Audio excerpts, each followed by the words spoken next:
Good morning, everybody. It's about time to start. I want to welcome you all to this class on the Sermon on the Mount, and also want to welcome our people that are online viewing it. Last week I went over a lot of introductory material to the Sermon on the Mount. Today I want to go ahead and review some of that, but I also want to add some additional introductory material to the background of the Sermon on the Mount. So last week I had a chart I showed you. We can have that up there. There we go. By the way, I got to tell you how much I appreciate Teresa and the crew back there. You know, working with us technically declined people, she has really kept us straight, and I'm glad she's helping out. Anytime, day or night.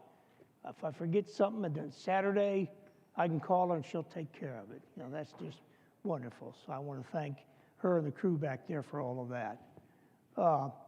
Last week, I went over this chart with you, and this is kind of a summary of the Sermon on the Mount in one slide here. It's something I've developed, and I want to just re-emphasize some things, and I'll be re-emphasizing some of these things as I go through the Sermon on the Mount here, because they're really important. You notice that I've got the arrows up there.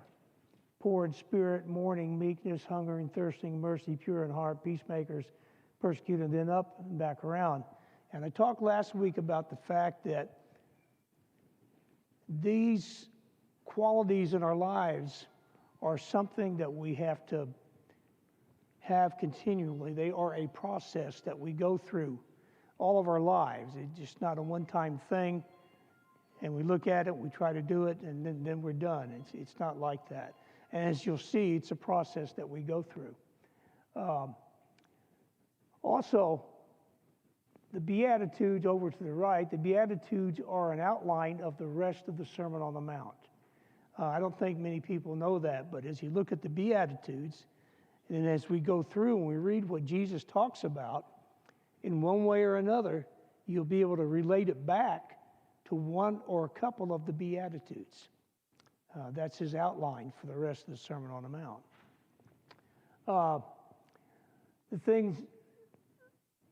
The Beatitudes are a cyclical process that Christians continually go through, and that's what I was just talking about.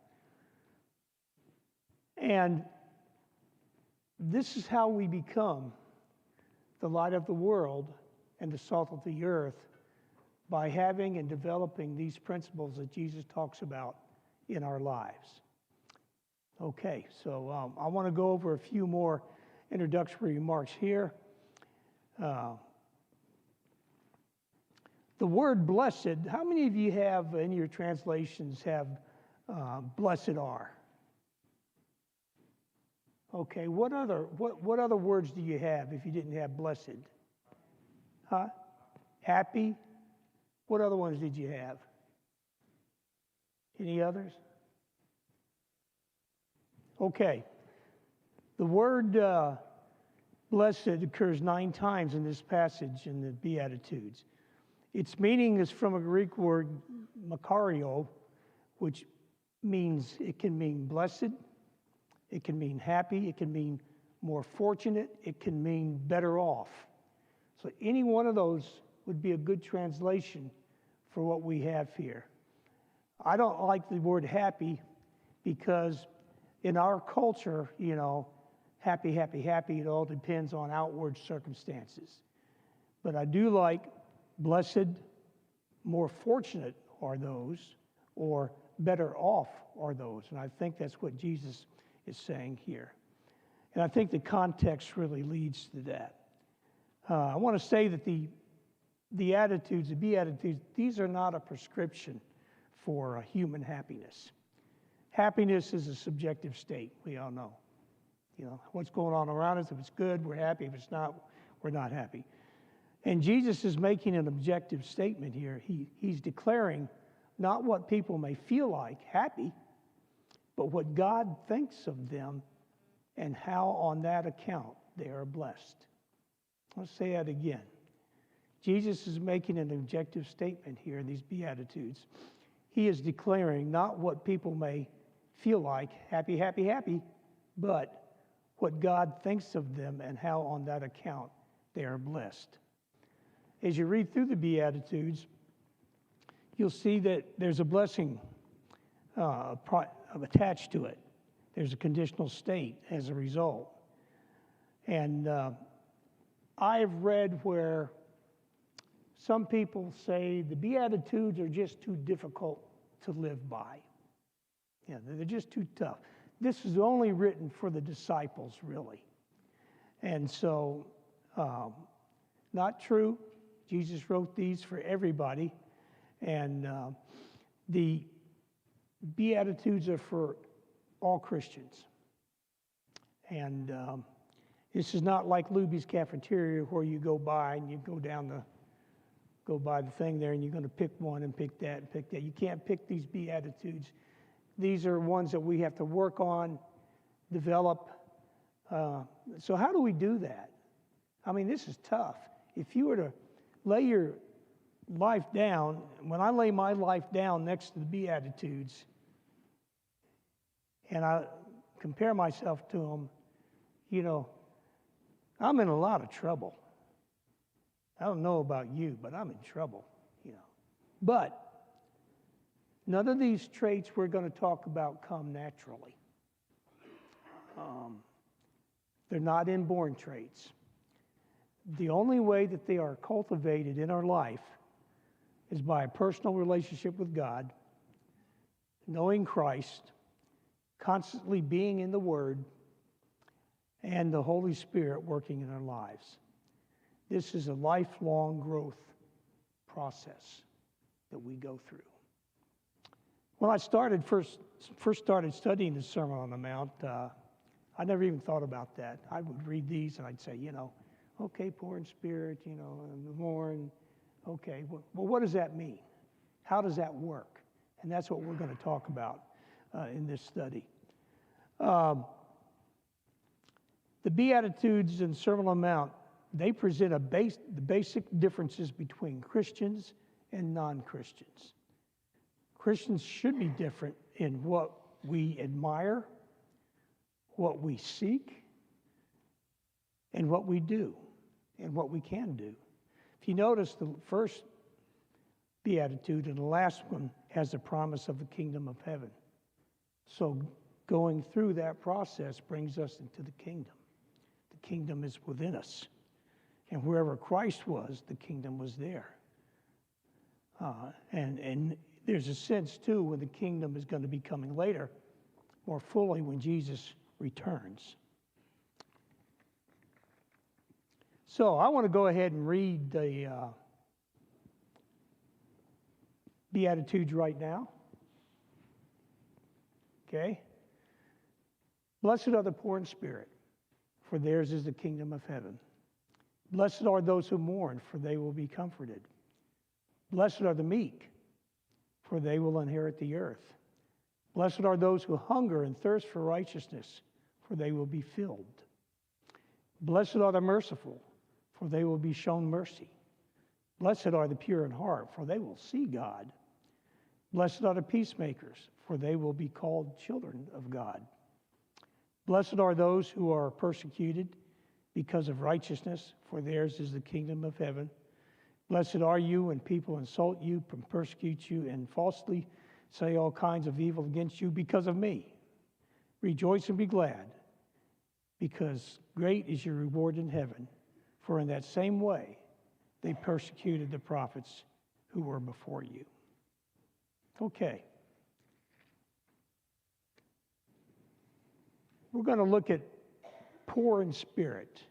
This is the first beatitude. And she's got it emphasized up there. Good. What does poor in spirit mean to you?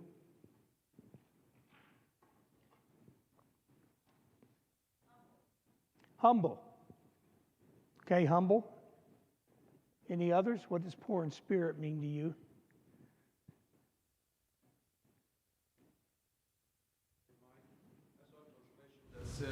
Blessed are those who recognize their spiritual needs. What's that? blessed are those who recognize their spiritual needs. Blessed are those who recognize their spiritual need. That's being poor in spirit. Yeah. Anyone else? Brokenness. Yeah. You realize you're broken without God in your life. Humble best describes being poor in spirit in general, but there are two words in the Greek language for poor. One means, speaks of a person for whom life is a struggle. This is those who just manage to get by. It's the reverse of affluence. You might want to call them the working poor. That's one word that in Greek that was used back then for poor. The other word speaks of absolute poverty, being destitute, and bankrupt. Which word do you think Jesus used in talking about being poor in spirit?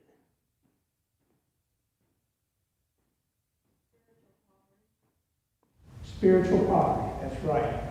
That's the word that could he use the other word, but he used this word. Poor in spirit and spiritual poverty. Absolute poverty, being destitute and bankrupt. It's interesting when I was studying this that as I read through the Bible and I've read through some of the history and the materials, that this concept of spiritual poverty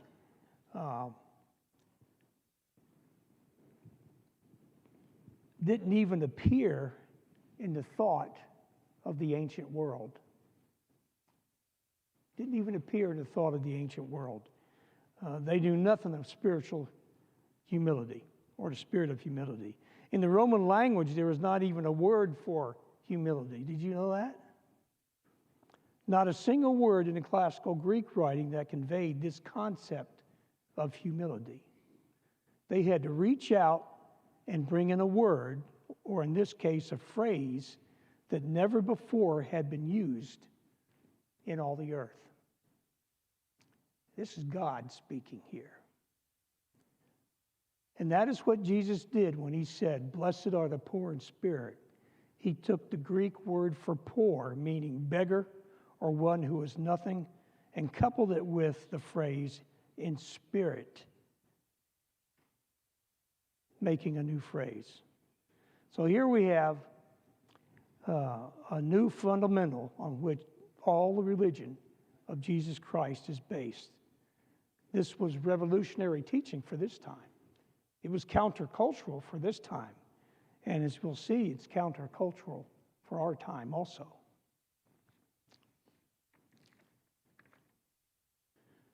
A good way to look at what is poor in spirit is to look at what it's not.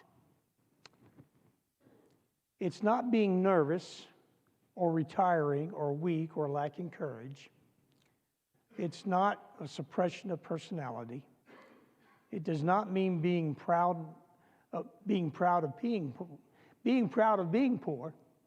The Pharisees had a real thing going on with that, and they wanted to know how poor in spirit they were, so they made themselves look like that, and we'll talk about that a little bit later. It does not mean material poverty. So what does it mean? It means to recognize one's spiritual bankruptcy, one's need for God, to recognize one's unworthiness before and utter dependence on God. That's what poor in spirit means for us today. It's what Isaiah said, 57:15. He said, "For this is what the high and exalted one says, he who lives forever, whose name is holy. I live in a high and holy place, but also with the one who is contrite and lowly in spirit, to revive the spirit of the lowly and to revive the heart of the contrite."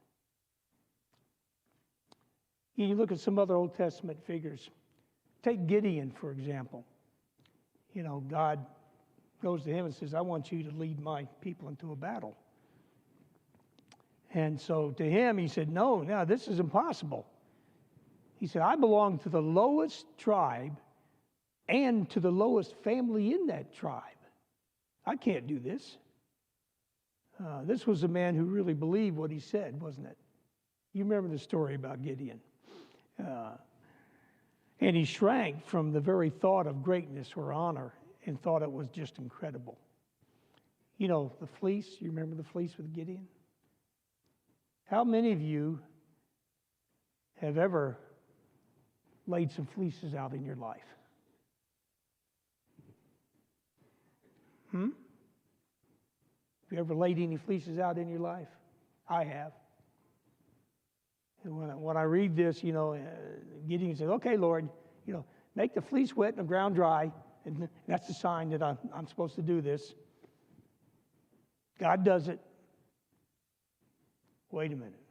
Gideon says, I want another sign. This time make it the opposite. Make the ground wet and the fleece dry or whatever. And I'm going, Gideon? I don't know about that. God's already given you the answer, but how many times do we lay our fleeces out and in talking to God about things that in our lives? So it's also, you look at poor in spirit in the life of Moses. You remember when he was called? He felt deeply unworthy of the task that was laid upon him. And he was conscious of his insufficiency and his inadequacy, didn't he? Remember all the conversations they had about, well, I can't speak. I'm not, I said, well, the Lord says, I'll take care of that. I'll take care of that. I'll take care of that. And so Moses was poor in spirit there. You see it in David when he said, Lord, who am I that you should come to me? He was astonished by that. Yet again in Isaiah, having a vision, he said, I am a man of unclean lips, Lord. These are all the poor in spirit that we can look at in the Old Testament. And there are many more. You look at the New Testament, and one of my favorites is Peter. Was Peter poor in spirit?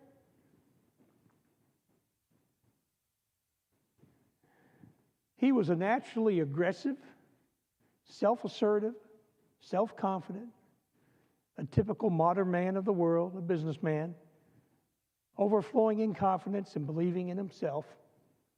But look at him when he truly sees the Lord.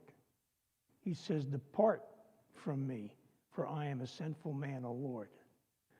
And throughout the scriptures, you want to notice, he remains poor in spirit. But notice his personality does not change. His essential personality remains the same. But when he meets the Lord, he becomes poor in spirit. And then God uses his personality for the kingdom in all of that. In all the study I've done and looking at the meaning of poor in spirit, almost every one of the writers, every one of the commentators has mentioned the parable of the publican and the sinner as the best example of being poor in spirit. And I want to read that to you right now. It says, to some who are confident of their own righteousness and look down upon everyone else, Jesus told this parable. Notice he said, to some who are confident of their own righteousness and look down on everyone else, he told this parable. 2 men went up to the temple to pray, one a Pharisee, the other a tax collector. The Pharisee stood by himself and prayed, God, I thank you that I'm not like other people, robbers, evildoers, adulterers, and even like this tax collector over here. I fast twice a week. I give 1/10 of all I get. But the tax collector stood at a distance, and he would not even look up at heaven. But he beat his breast, and he said, God, have mercy on me, a sinner. And Jesus said, I tell you that this man, rather than the other, went home justified before God. For all of those who exalt themselves will be humbled, and all those who humble themselves will be exalted. That's the best example of being poor in spirit. Now, you look at the Apostle Paul. Here was a man of many talents, rising up in the Jewish religion. He had been taught in the best schools. He was even taught by Gamaliel, which is one of the top teachers in the Jewish educational system, so to speak, in the synagogue. And Paul was rising up in the ranks there. He had everything going for him. But yet, when you compare his previous life as a Pharisee and the emptying that he went through to become poor in spirit, after meeting the Lord on the Damascus Road, you see him becoming poor in spirit. Paul gave up a lot to become a Christian, didn't he? He was going places, so to speak. But when he met the Lord, he had his poor in spirit episode and went on to be a great teacher and a great servant of the Lord. Poor in spirit. And we see this most of all when we look at our Lord himself. You know, when we think of poor in spirit, I mean, we all have been poor in spirit, maybe during our conversion or other times in our lives, you know, because of our sin. Well, Jesus didn't have any sin, but yet he was still poor in spirit. He was still poor in spirit. He became a man. He took upon him the likeness of sinful flesh, though he was equal with God and did not clutch the prerogatives of Godhead, according to Philippians. He decided that while he was on earth, he would live as a man, though he was still God. And speaking, he said, I can do nothing myself. He also said, the words that I speak unto you, I speak not of myself, but the Father that dwells in me. He does the work in John 14:10. I can do nothing. I am utterly dependent upon him. And that's it. Look at Jesus' prayer life as he goes through in the Gospels. If you watch him praying and you realize the hours he spent in prayer, and you see his poverty of spirit and his reliance upon his Father God. So these are some good examples of being poor in spirit. Now, I want to read you a quote from a book. And this is a book that I'm using a lot in this study. Studies in the Sermon on the Mount by Dr. Martin Lloyd-Jones. If you're ever studying the Sermon on the Mount, this is a book you need to have in your library. This is a classic. It's a great, one of the best I've ever read on the Sermon on the Mount. So I want to just read you a quote. And the way he sums it up gives us a really good idea of what does it mean to be poor in spirit. It says here, it means this, that if we are truly Christian, we shall not rely upon our natural birth. We shall not rely upon the fact that we belong to certain families. We shall not boast that we belong to certain nations or nationalities. We shall not build upon our natural temperament. We shall not believe in or rely upon our natural position in life or any of the powers that may have been given to us. We shall not rely upon money or wealth that we may have. The thing about which we shall boast will not be the education we have received or the particular school or college to which we may have been. No, all that is what Paul came to regard as dung and hindrance to those greater things because it tended to master and control him. We shall not rely upon any gifts like that of natural personality or intelligence or general or special ability. We shall not rely upon our morality and conduct and good behavior. We shall not bank the slightest event on the life we have lived or are trying to live. No, we shall regard all that as Paul regarded it, that poverty of spirit. I say again, it's to feel that we are nothing and that we have nothing, and that we look to God in submission to Him and utter dependence upon Him and His grace and mercy. That's a good definition of poor in spirit. There's a song we sang that I think has got just the right verses for this. And you remember the song Rock of Ages? Rock of Ages, cleft for me. But one verse in there says, nothing in my hand I bring, simply to the cross I cling. Naked come to thee for dress, helpless look to thee for grace. Foul I to the fountain fly, wash me, Savior, or I die. That is being poor in spirit. So that's a little bit about what poor in spirit means. Let me ask you a question. Have you ever been poor in spirit? Have you ever been poor in spirit? Was it during maybe your conversion? Was it a time in your life? Have you ever been poor in spirit?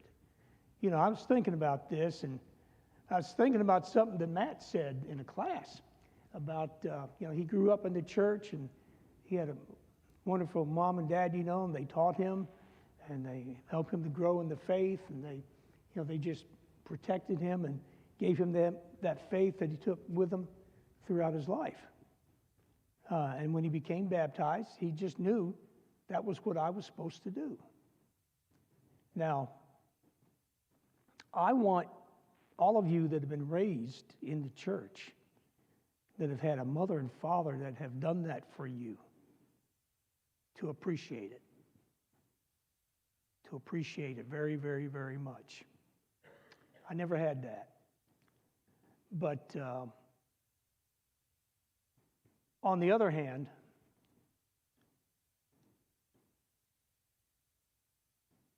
have you been poor in spirit when you were raised that way? Have you ever really been poor in spirit? And I think probably most have when they decided to become a Christian, knowing that that's what they needed to do. But I asked the question because being poor in spirit just doesn't start with the Sermon on the Mount, and that's the first thing in the Beatitude.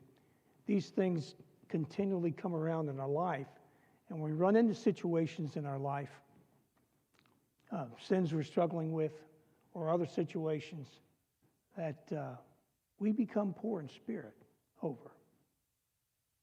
And this is how we work through it, is working through the Sermon on the Mount. I can tell you my poor in spirit story. I won't go into the whole thing, but 1 or 2 years after high school, I was working in New Jersey as working on a well drilling truck, drilling water wells all across the Jersey shore. I was drinking heavily. I was depressed. I didn't know what was going on in life. I didn't know where to go. Came home, and we had a house that faced the Delaware Bay, and there was a jetty out there. And I walked out to that jetty and sat on the rocks. Cold, gray day. The waves were splashing up on the rocks and on me. And I said 3 words. At that point, I was wondering if life was really worth going on with. And I said 3 words. I said, God, help me. And you know what? He did. I'm here right now doing this. He did. He helped me. I'll tell you the story about how he worked his providence, and I mean, it's just really something. But have you ever been poor in spirit? And I hope you have, because that's where we begin our growth from there. Let me ask you another question. Now, what things in our culture make it difficult to become poor in spirit? What things in our culture make it difficult to become poor in spirit? Or it's just not the American way? Yeah, America's not poor in spirit, right? Okay, anyone else? Busyness. What was that? Busyness. Busyness? Yeah, we're so busy we don't know we're poor in spirit, do we? Sometimes, yeah. You know, we're in a society, you know, I feel blessed living in this country. You know, I love this country. I did my time in the military and served. But you know, it's like we pull ourselves up by our own bootstraps. You know, we're going to do this. Our culture is kind of adverse to the concept of being poor in spirit, isn't it? Any other feedback on why you think it's difficult in our culture to become poor in spirit? There's this attitude of, I'm okay, you're okay. Yes. We're all right. Okay. You remember I showed you a book called Whatever Happened to Sin earlier, where the psychiatrist said, you know, we're slowly doing away with the meaning of sin in our culture. We're taking it out of everything, you know, so that's right. Oh, by the way, I've read that book, I'm Okay, You're Okay. And as a therapist, I've even used it, some of the concept in there, but everyone's not okay without the Lord, you know, so, yeah.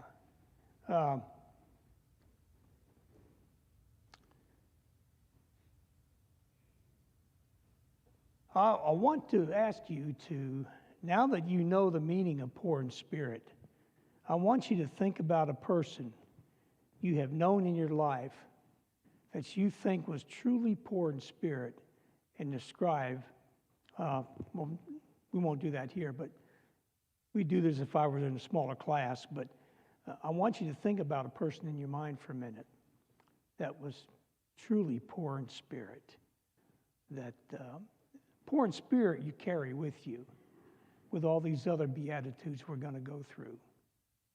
You don't ever lose that. Your dependence, your total, utter dependence on God, and you realize that. You never lose it. So take a couple minutes and think of a person that you knew that really illustrated being poor in spirit.